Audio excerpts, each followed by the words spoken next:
जय माता दी दोस्तों। ओम नमः शिवाय। आप सभी का बहुत बहुत स्वागत है। आज हम सभी भक्तजन सोमवार की व्रत कथा को श्रवण करेंगे।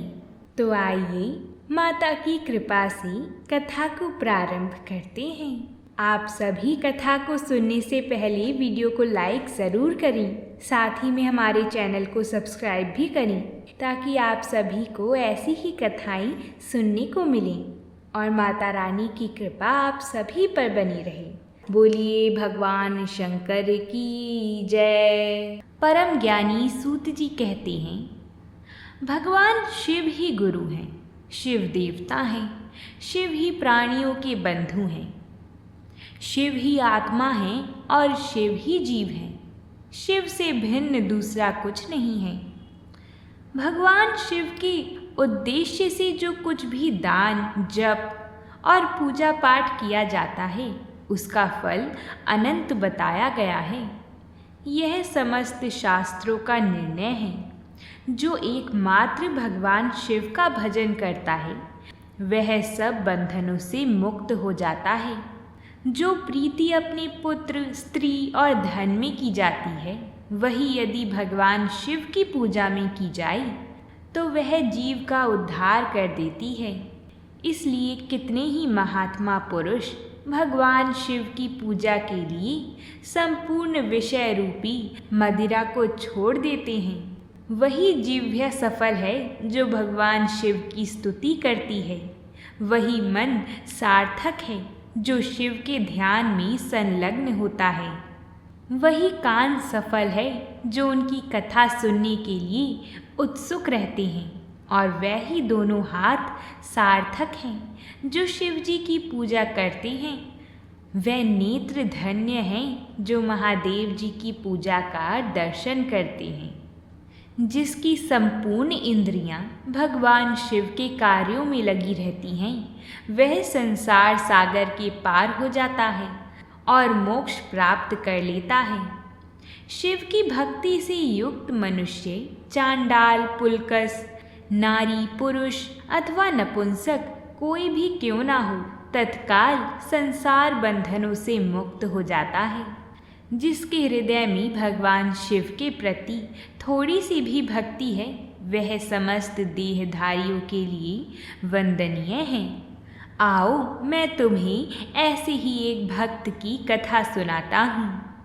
ये कथा बड़ी ही शुभ है और भगवान शिव को भी प्रिय है। उज्जैनी नगरी में चंद्रसेन नामक एक राजा हुए। वह उसी नगर में निवास करने वाली भगवान महाकाल का पूजन करते थे। शिव के पार्षदों में अग्रगण्य तथा अमंगलों को जीतने वाली विश्व वंदनीय मणिभद्र जी राजा चंद्रसेन के सखा हो गए थे। उन्होंने राजा पर प्रसन्न होकर एक समय उन्हें दिव्य चिंतामणि प्रदान की जो कौस्तुभ मणि तथा सूर्य के समान थी। वह देखने, सुनने अथवा ध्यान करने पर भी मनुष्यों की मनोवांछित वस्तु प्रदान करती थी। राजा उस चिंतामणि को अपने कंठ में धारण करके जब सिंहासन पर बैठते थे तब देवताओं में सूर्य नारायण की भांति उनकी शोभा होती थी। राजा चंद्रसेन के विषय में यह सब बात सुनकर समस्त राजाओं के मन में उस मणि के प्रति लोभ की मात्रा बढ़ गई और वह क्षुब्ध रहने लगी। एक बार उन सब ने बहुत सी सेना साथ लेकर क्रोधपूर्वक आक्रमण किया और उज्जैनी के चारों द्वारों को घेर लिया। अपनी पुरी को घिरी हुई देखकर राजा चंद्रसेन भगवान महाकाल की शरण में गए और मन को संदेह रहित करके दृढ़ निश्चय के साथ उपवास पूर्वक दिन रात अनन्य भाव से भगवान गौरीपति की आराधना करने लगे। उन्हीं दिनों उस नगर में कोई ग्वालिन रहती थी जिसके एकमात्र पुत्र था। वह विधवा थी और उज्जैनी में बहुत दिनों से रहती थी। वह अपने 5 वर्ष के बालक को लिए हुई महाकाल के मंदिर में गई और राजा चंद्रसेन के द्वारा की हुई गिरिजापति की महापूजा का दर्शन किया।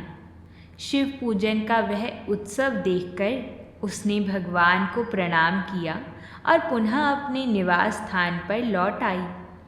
ग्वालिन के उस बालक ने भी वह सारी पूजा देखी थी। अंततः घर आने पर उसने जिज्ञासा पूर्वक शिवजी की पूजा प्रारंभ की, जो संसार से वैराग्य प्रदान करने वाली है।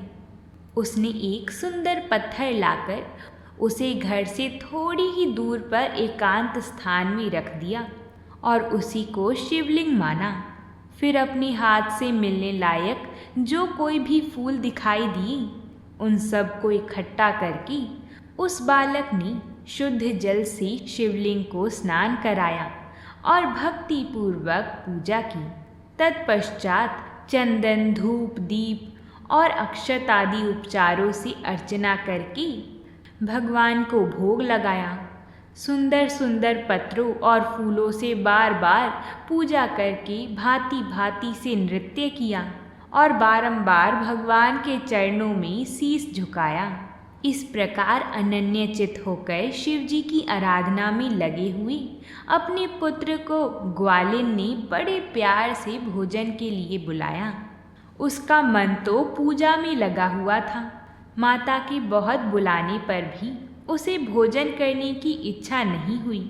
तब उसकी माँ स्वयं उसके पास गई और उसे शिव के आगे आंख बंद करके ध्यान लगाए बैठा देख हाथ पकड़कर खींचने लगी। इतने पर भी जब वह ना उठा, तब उसने क्रोध में आकर उसे खूब पीटा। खींचने और मारने पीटने पर भी जब उसका पुत्र नहीं आया, तब उसकी माता ने वह शिवलिंग उठाकर दूर फेंक दिया और उस पर चढ़ाई हुई सारी पूजा सामग्री नष्ट कर दी। यह देखकर बालक हाय हाय करके रो उठा। क्रोध में भरी हुई ग्वालिन अपने बेटे को डांटकर पुनः घर में चली गई। भगवान शिव की पूजा को माता के द्वारा नष्ट की हुई देखकर वह बालक देव देव महादेव ऐसे पुकारने लगा और पुकारते पुकारते बेहोश हो गया। उसके नेत्रों से आंसुओं की धारा प्रवाहित हो रही थी। तभी 2 घड़ी बाद जब उसे होश आया, तब उसने देखा कि उसका वही निवास स्थान परम सुंदर शिवालय हो गया था। मणियों के खंभे उसकी शोभा बढ़ा रहे थे। उसके सभी द्वार किवाड़ सब स्वर्णमय हो गए थे और वहाँ की भूमि बहुमूल्य नीलमणि की हो गई थी। यह सब देखकर वह तुरंत उठा और खूब खुश हुआ। उसने समझ लिया कि यह सब शिवजी की पूजा का महात्म्य है। उसी के प्रभाव से यह दिव्य विभूति प्रकट हुई है। उसके बाद बालक ने अपनी माता के अपराध की शांति के लिए पृथ्वी पर मस्तक रखकर साष्टांग प्रणाम किया और इस प्रकार कहा, देवों के देव महादेव उमापति, मेरी माता का अपराध क्षमा कीजिए। वह मूढ़ है, आपके प्रभाव को नहीं जानती हैं। हे भगवान शंकर, आप उस पर प्रसन्न होइए। यदि मुझ में आपकी भक्ति से उत्पन्न हुआ कुछ भी पुण्य है, तो उससे मेरी माता आपकी दया प्राप्त करे।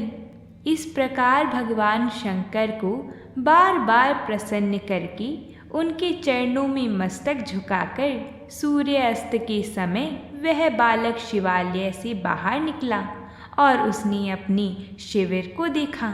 वह इंद्रनगर के समान शोभा पा रहा था। वहाँ सब कुछ स्वर्णमय था। भवन के भीतर प्रवेश करके बालक ने देखा, उसकी माँ बहुमूल्य रत्नमयी पलंग पर बिछी हुई श्वेत रंग की शैया पर सो रही है और उसी को याद कर रही है। तभी उसने माता को जगाया। ग्वालिन बड़े वेग से उठी और अपने को, अपने पुत्र को तथा अपने घर को भी इस रूप में देखकर आनंद में भर गई। पुत्र के मुख से गिरिजापति शंकर का वह सब प्रसाद सुनकर ग्वालिन ने राजा को सूचना दी, जो निरंतर भगवान शिव के भजन में लगी रहती थी। राजा अपना नियम पूरा करके रात में सहसा वहां आई और ग्वालिन के पुत्र का वह प्रभाव जो शंकर जी के संतोष से प्रकट हुआ था देखा। स्वर्णमय शिव मंदिर, रत्नमय शिवलिंग तथा सुंदर मणि और मणियों से जगमगाता हुआ ग्वालिन का महल, यह सब देखकर राजा चंद्रसेन पुरोहित और मंत्रियों के साथ 2 घड़ी तक आश्चर्यचकित होकर वहां ऐसे ही देखते रहे।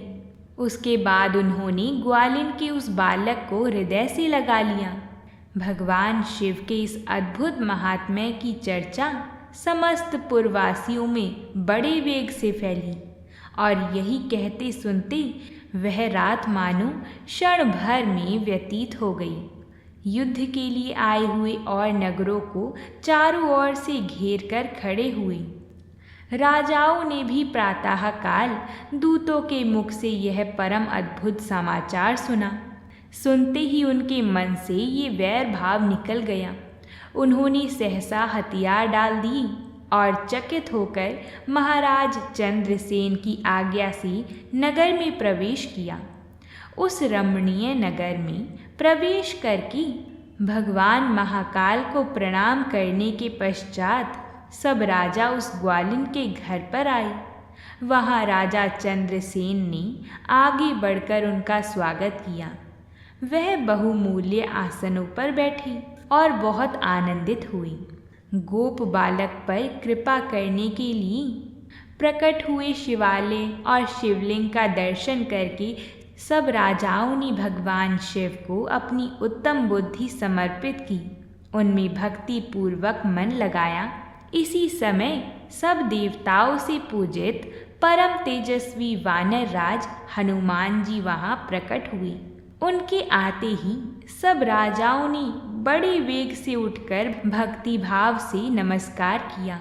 तब हनुमान जी ने कहा, राजाओं, भगवान शिव की पूजा के सिवा देहधारियों के लिए दूसरी कोई गति नहीं है।